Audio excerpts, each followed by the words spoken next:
నిండు పున్నవేళ మబ్బు కమ్ముకొచ్చి సింహ చీకటల్లిపోతుంటే నీ గమ్యం గందరగోళం.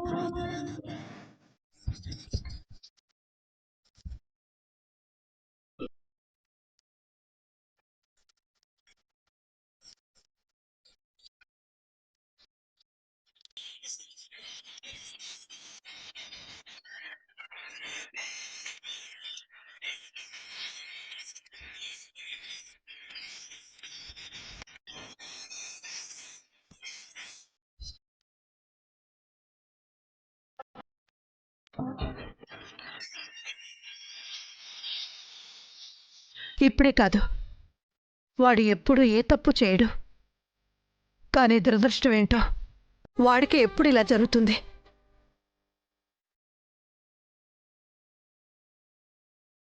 చిన్నప్పుడు కూడా అంతే. పిల్లలతో ఆడుకోవడానికి బయటికి వెళ్తే ఎవరొకరు ఏదోటి అనేవారు.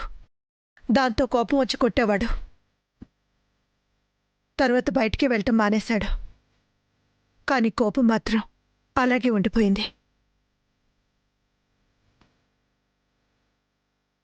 నా బిడ్డలో కోపం రావడానికి కారణమైన వాడది తప్పైనా, ఎవరిని నిందించినా చివరికి నా బిడ్డ బాధపడుతున్నాడు కదా. ఏం కాదత్తయ్య, మెల్లిగా అవే సర్దుకుంటాయి. ఏం సర్దుకుంటాయో ఏంటో. ఇప్పుడు వాడు కేసు పెట్టాడంటున్నారు. ఏమవుతుందో, ఇది ఎంత దూరం వెళ్తుందో. సమయానికి మీ మావయ్య గారు కూడా ఊళ్ళో లేరు. ఆయనకి ఫోన్ చేసి చెప్తే ఎలా ఉంటుంది? ఆయన సూపర్వైజర్తో మాట్లాడతారు కదా. వద్దత్తయ్య, మావయ్య గారు మళ్ళీ కంగారు పడతారు.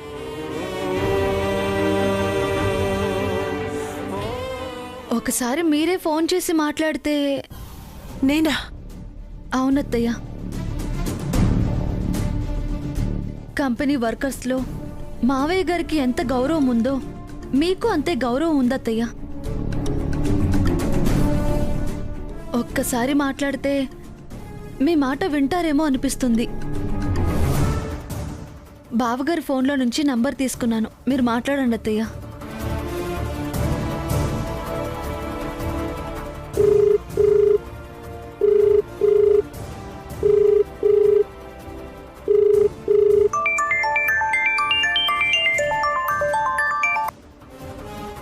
హలో బాబు, నేను వేదవతిని మాట్లాడుతున్నాను. వేదవతి? అమ్మమ్మమ్మ, మీరా? నమస్కారం అమ్మా. మీలాంటి గొప్పోళ్ళు మాలాంటి చిన్నోళ్ళకు ఫోన్ చేయడం ఏంటమ్మా? గొప్పవాళ్ళు పేదవాళ్ళు ఏముంది బాబు, అందరూ ఒకటే. మా ఆదిత్య ఏదో ఆవేశంలో నీ మీద చేసుకున్నాడు. ఏదో అయిపోయింది. అవేవి మనసులో పెట్టుకోవద్దు బాబు. ఆ కేసు కొంచెం వెనక్కి తీసుకోవయ్యా. అమ్మమ్మమ్మమ్మమ్మ, ఇన్నాళ్ళు మీ ఉప్పు తిన్నందుకు మీరు ఏం కావాలన్నా చెప్పండి, చేస్తాను. కానీ ఈ విషయంలో మాత్రం మీరేం మాట్లాడద్దు. అది కాదు బాబు. అమ్మమ్మమ్మ, ఇంకేం మాట్లాడద్దు. ఇప్పటిదాకా ఎన్నో చేశాను, కానీ ఒక్కరు కూడా నా వైపు వేలెత్తి చూపించే సాహసం చేయలేదు. అలాంటిది మీ కొడుకు ఏకంగా నా మీద చెయ్యే చేసుకున్నాడు. వదిలేదు లేదమ్మా. ఆ సైట్లో మళ్ళీ పని ఎలా చేస్తారో, అసలు ఆ కంపెనీ ఎలా ఉంటుందో నేను కూడా చూస్తానుగా. అమ్మా, ఈ విషయం మీ ఇద్దరు అబ్బాయిలకి చెప్పండి. బాబు, నువ్వెక్కడున్నావో చెప్పు, మేము వచ్చి మాట్లాడతాం. నేను ఎక్కడున్నానో చెప్పనండి. మీరొచ్చి మాట్లాడినా ఏం ఉపయోగం లేదు. నేను కేసు వాపస్ తీసుకోను. మీ కొడుకు జైలుకి వెళ్ళడం ఖాయం. ఉంటానమ్మా, ఉంటానమ్మా.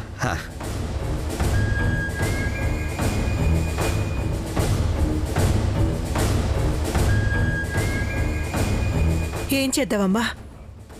ఎంత చెప్పినా వినేటట్లేడు. Criminal case అవుతుందంటున్నాడు. సమయానికి మీ మావయ్య గారు కూడా ఊళ్ళో లేరు. నాకేమో భయంతో కాళ్ళు చేతులు ఆటం లేదు. ఇప్పుడేం చేద్దామంటావు? మీరేం బాధపడకండి అత్తయ్య, అతను కావాలని ఇదంతా చేస్తున్నాడు. అయినా తప్పు మనలో లేనప్పుడు భయపడాల్సిన అవసరం లేదత్తయ్యా. ఏదో ఒక దారి దొరకకుండా పోతుందా చూద్దాం.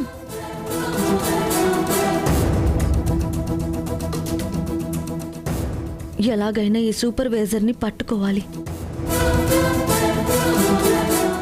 ఆయన మీదున్న కేసు వెనక్కి తీసుకునేలా చేయాలి.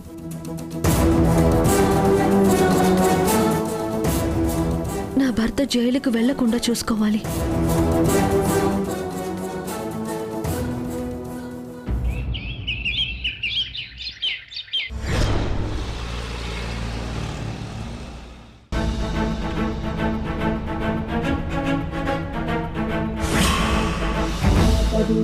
जल प्रवाह पावितस्थले गले वलम्ब्य लम्बिताम्बुजङ्गतुङ्गमालिकां डमड्डमड्डमड्डमन्निनादवड्डमर्वयं चकार चण्डताण्डवं तनोतु नः शिवं शिवं शिवं शिवं शिवं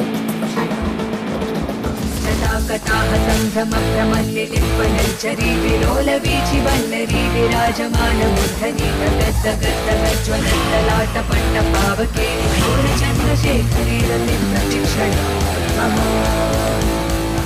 शिवं शिवं गलेवलं शिवं भुजङ्गतुं शिवं जटालं शिवं शिवं. ఆగమ్మా ఆగు. ఎక్కడికి వెళ్ళిపోతున్నావు? ఏడకేందన్నా పనిలోకి పోతున్నా. ఇక్కడేం పని జరగట్లేదు, యూనియన్ గొడవలు జరుగుతున్నాయి, వెళ్ళు. అయ్యో గదేంది, నిన్న కూలి పైసలు కూడా ఇలే. సూపర్వైజరేడా, పోయి మాట్లాడతాను. అమ్మా ఆగు.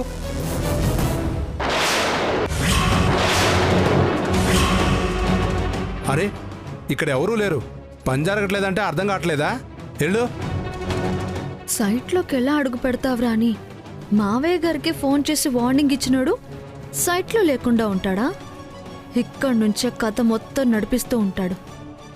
మాట్లాడి ఈ సమస్యను ఎలాగైనా పరిష్కరించాలి, లేదంటే దీనంతటికి కారణం ఆయనే అని మా ఆయన మాట పడాల్సి వస్తుంది.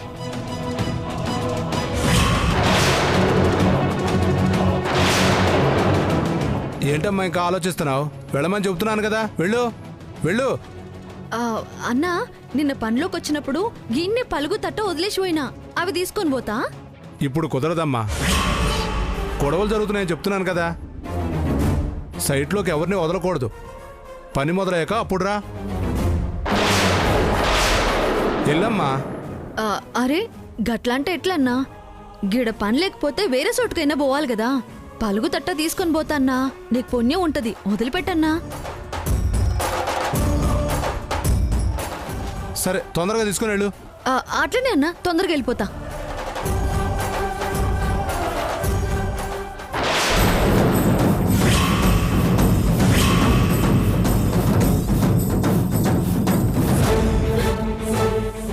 ఏ ఆగు.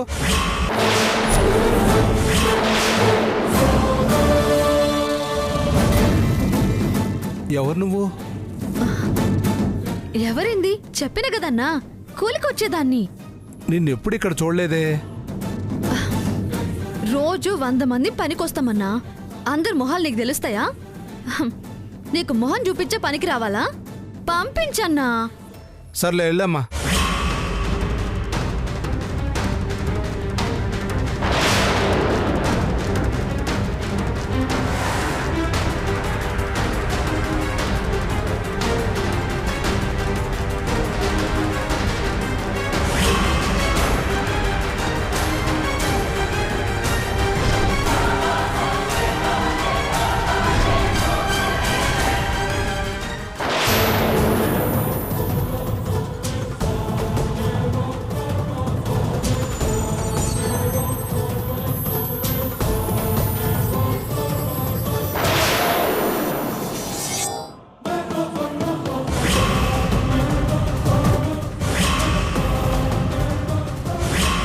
ఏదో ఒకటి చెయ్యాలి. ఎలాగైనా ఈ సూపర్వైజర్ ఎక్కడున్నాడో తెలుసుకోవాలి.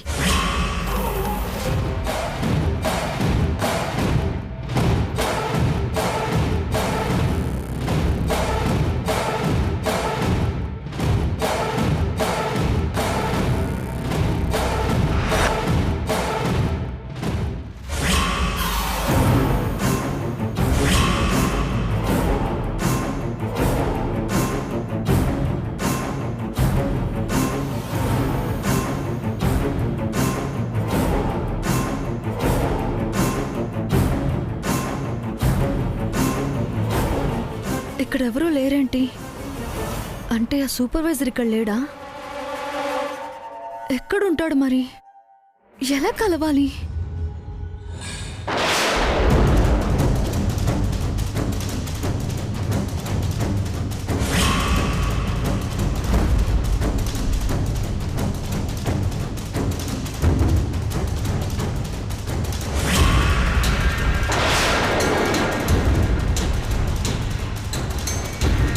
ఎవరు నువ్వు?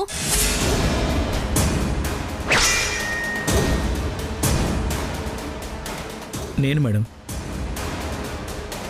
ఆ రోజు గుళ్ళో హారం దొంగతనం చేస్తే మీరు నన్ను కాపాడారు కదా మేడం. అమ్మా, అది ఆ నగ దొంగిలించింది నేనేనమ్మా. అమ్మకి ఆపరేషన్ చేయించాలి. డబ్బులు లేవు.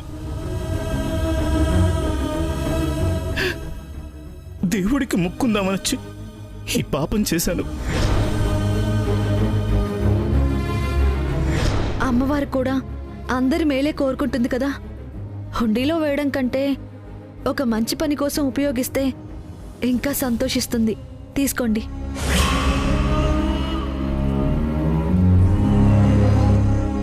చాలా థ్యాంక్స్ అమ్మా. నువ్వేంటి ఇక్కడ? నేను ఇక్కడే పనిచేస్తుంటాను మేడం. మీరు వాచ్మెన్ని సూపర్వైజర్ గురించి అడగడం చూసి వాడితో మీకేంటి పనా అని తెలుసుకుందామని వచ్చాను మేడం. వాడికి తెలుసా? నేను వెంటనే వాడిని కలవాలి. ఎక్కడుంటాడు? వాడితో మీకేంటి పని మేడం? వాడు పెద్ద దుర్మార్గుడు కదా. ఆ దుర్మార్గాన్ని అరికట్టడానికి వాణ్ణి నేను కలవాలి.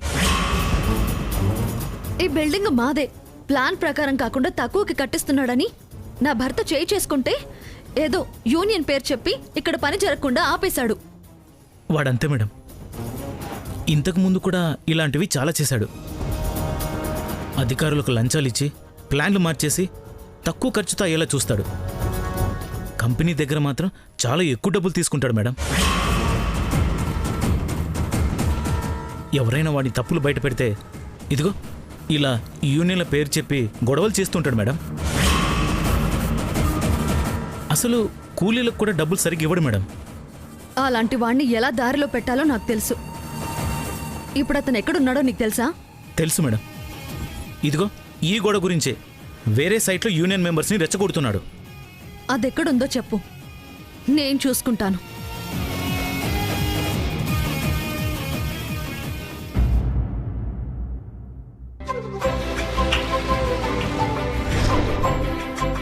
నాని, రెడీయా? టైం అవుతుంది. వస్తున్నాను అన్నయ్య.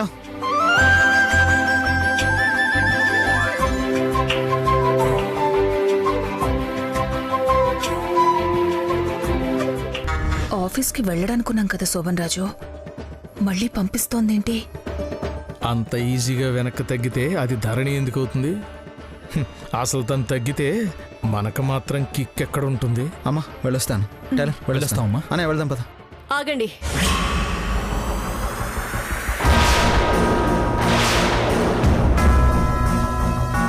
ఎక్కడికి బయలుదేరారు? ఆఫీస్కి. మీరు సరే, మీ తమ్ముడు ఎక్కడికి? వాడు ఆఫీస్కే. ఏ ఏంటండి అసలు ఏ ధైర్యంతో మళ్ళీ అతని ఆఫీస్కి తీసుకువెళ్తున్నారు?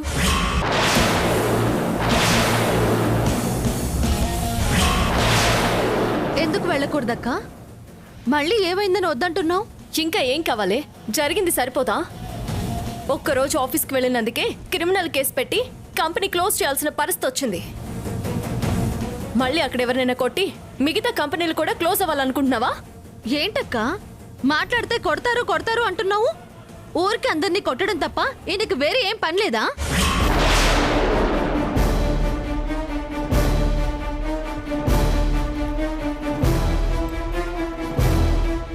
అయినా ఈయనేం కావాలని కొట్టలేదు, కొట్టాడు. అలా రెచ్చగొడితే నువ్వైనా నేనైనా ఎవరమైనా కొడతాం.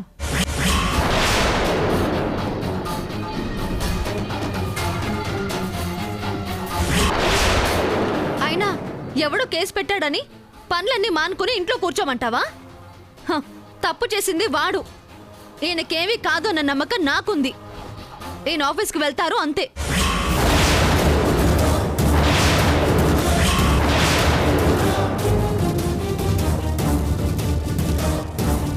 అసలు ఏంటి నీ మొండి ధైర్యం? క్రిమినల్ కేసు అంటే ఆటలు అనుకుంటున్నావా? లేకపోతే కేసు పెట్టినా ఇంకా పోలీసులు రాలేదు కదా అని ఏం కాదులే అనుకుంటున్నావా?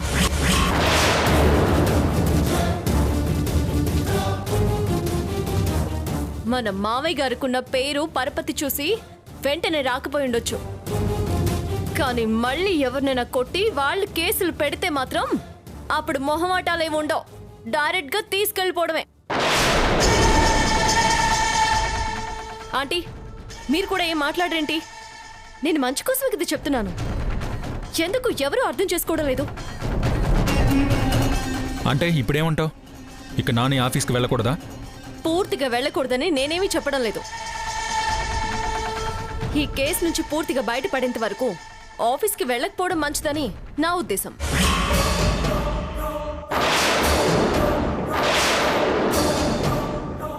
ఈలోగా కోపం కంట్రోల్ చేసుకుని మళ్ళీ ఎవరిని కొట్టకూడదు అనే బుద్ధి కూడా వస్తే అప్పుడు ఆలోచించొచ్చు.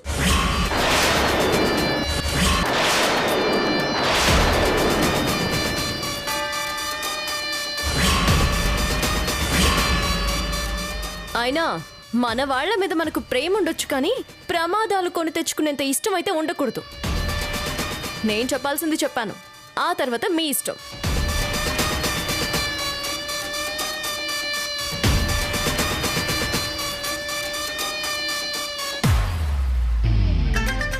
నేను వాడి చేత పెట్టించింది మామూలు కేసు కాదే. వాడు కేసుని విత్డ్రా చేసుకోడు. ఇంకా నీ మొగుడు ఆఫీస్కి వెళ్ళడు.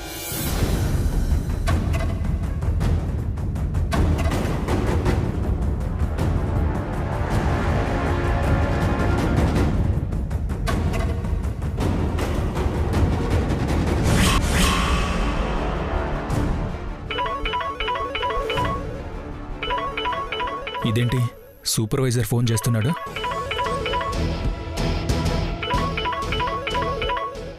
మాట్లాడండి. ఏం వార్నింగ్లు ఇస్తాడో, ఎలాంటి షాక్లు ఇస్తాడో తెలుస్తుంది. స్పీకర్ ఆన్ చేయండి. విషయం ఏంటనేది అందరికీ అర్థం కావాలి కదా. Hello sir, good morning. నేను సూపర్వైజర్ ప్రసాద్ను మాట్లాడుతున్నాను. వీడేంటి గుడ్ మార్నింగ్ చెప్తున్నాడు? గుడ్ మార్నింగ్, చెప్పు. సార్, వర్కర్స్ అందరూ సైట్లోకి వచ్చారు సార్. వర్క్ కూడా స్టార్ట్ అయిపోయింది.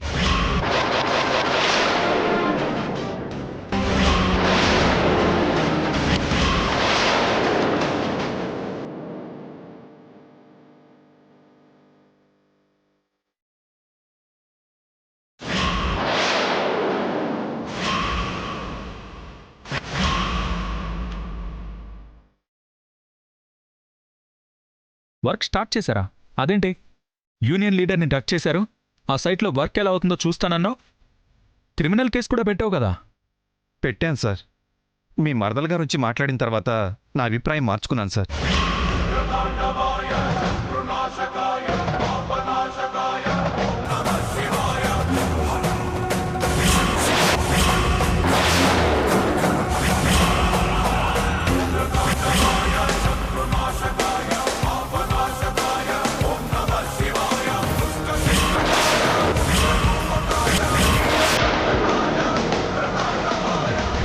నేను చెప్పినట్టు చేయండి.